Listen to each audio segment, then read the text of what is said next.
Di sebuah desa kecil yang tenang bernama Desa Karangkendil, ada sebuah warung kecil bernama Warung Bu Ratri. Warung itu dulunya sangat sepi. Pembeli bisa dihitung dengan jari. Sampai suatu hari, semuanya berubah.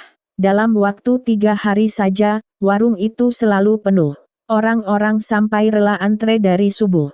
Warung-warung lain protes karena pembelinya hilang semua. Yang aneh adalah, setiap orang yang datang ke warung itu selalu mengatakan hal yang sama. Entah kenapa, saya tuh kepingin ke sini. Kayak ditarik. Dan dari sinilah cerita dimulai. Perubahan aneh di warung. Gilang, pemuda desa yang suka memperhatikan hal-hal aneh, mulai merasa curiga. Warung Bu Ratri dulunya bau pengap, berantakan, dan jarang dibersihkan. Tapi dalam beberapa hari saja, warung itu tampak berbeda. Warungnya beraroma wangi melati, lampunya terlihat lebih terang dari biasanya, dagangannya terasa lebih enak, tapi punya rasa aneh, seolah ada bumbu yang bukan bumbu dapur. Beberapa pelanggan mulai pusing setelah makan, tapi besoknya tetap kembali, bahkan lebih kecanduan. Gilang merasa ada sesuatu yang tidak beres. Malam itu, sekitar pukul 1 pagi, ia melihat Bu Ratri meninggalkan warung sambil membawa mangkok putih, kembang 7 rupa, dan air dari kendi tanah. Ia mengikuti dari jauh.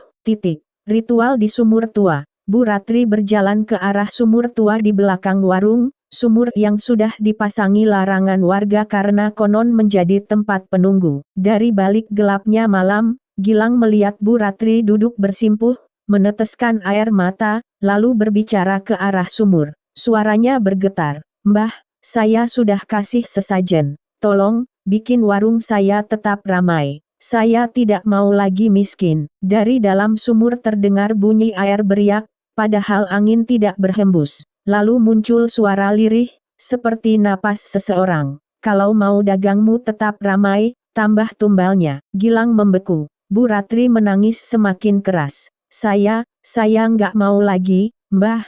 Saya sudah kasih ayam, kambing. Ini yang terakhir." Suara itu menyahut, semakin tajam. "Kalau bukan hewan, ya manusia." Bu Ratri terdiam lama. Air matanya menetes deras. Gilang ketakutan setengah mati dan lari sebelum Bu Ratri melihatnya. Kejadian pelanggan hilang. Hari-hari berikutnya, warung Bu Ratri semakin ramai. Tapi pelanggannya mulai mengalami kejadian aneh. Ada yang tiba-tiba pingsan setelah pulang dari warung. Ada yang mengaku melihat bayangan hitam di sudut warung. Ada yang tidak pulang berhari-hari. Satu per satu, pelanggan hilang. Tapi anehnya, tidak ada yang mencurigai Bu Ratri, karena warungnya selalu ramai dan makanan terlihat aman. Di sisi lain, keluarga orang hilang melapor ke Pak RT, tapi bukti tidak ada. Gilang merasa harus melakukan sesuatu. Peringatan dari dukun desa. Gilang mendatangi dukun tua bernama Mbah Kromo, seseorang yang dipercaya warga desa jika ada hal gaib atau gangguan. Ia menceritakan apa yang ia lihat.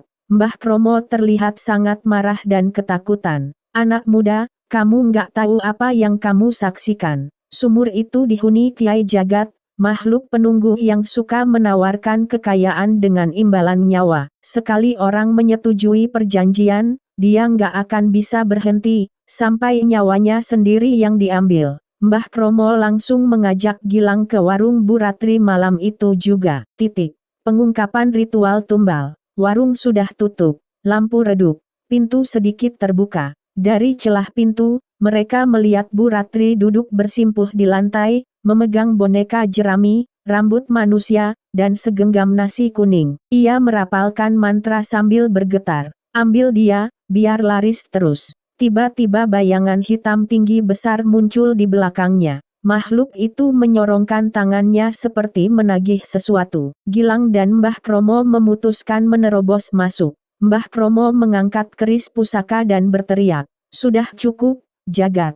Perjanjian ini batal." Bayangan hitam itu mengeluarkan suara seperti ribuan orang merintih, lalu menghilang. Tapi tidak sepenuhnya. Sebelum lenyap, ia berkata, "Kalau dia melanggar, nyawanya yang jadi gantinya." Bu Ratri pingsan seketika. Akhir yang pahit. Sejak malam itu, warung Bu Ratri kembali sepi, bahkan lebih sepi dari sebelumnya. Bu Ratri tidak lagi membuka warung. Ia hanya duduk di rumah, menatap kosong, seperti seseorang yang kehilangan separuh jiwanya. Seminggu kemudian, warga dikejutkan oleh kabar Bu Ratri ditemukan meninggal di dekat sumur tua. Menurut saksi, tubuhnya seperti ditarik sesuatu dari dalam sumur. Warungnya dibiarkan kosong. Orang-orang yang hilang, sebagian ditemukan, sebagian tidak pernah kembali. Dan sampai hari ini, warga desa Karangkendil percaya bahwa suara dari sumur tua masih memanggil-manggil. Siapa lagi yang mau dagangannya laris?